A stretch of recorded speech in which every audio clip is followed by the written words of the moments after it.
बातमी लातूर जिल्ह्यातून आरक्षणासाठी आत्महत्येचा 3 घटना घडल्या होत्या। पोलीस तपासात या तिन्ही घटनांमध्ये सापडलेल्या सुसाईड नोट या बनावट असल्याचं समोर आलेलं आहे। निलंगा तालुक्यातील शिवाजी मेळे या तरुणाचा घरात विजेचा शॉक लागून मृत्यू झाला होता, पण त्याचा मृत्यू हा एसटी प्रमाणपत्र मिळवण्यासाठी झाल्याचं सांगण्यात आलं होतं। तर चाकूर तालुक्यातील अनिल राठोड या तरुणानं एसटी आरक्षणाच्या मागणीसाठी आत्महत्या केल्याचं सांगण्यात आलं।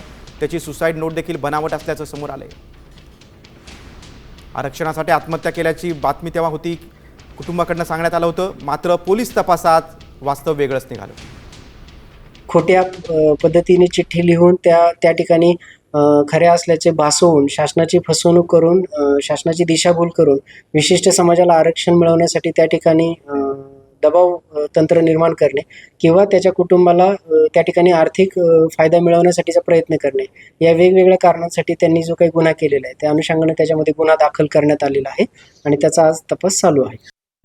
आता isakal.com आहे देशातील नंबर 1 ची मराठी न्यूज वेबसाईट। प्रत्येक अपडेटसाठी isakal.com ला नक्की भेट द्या।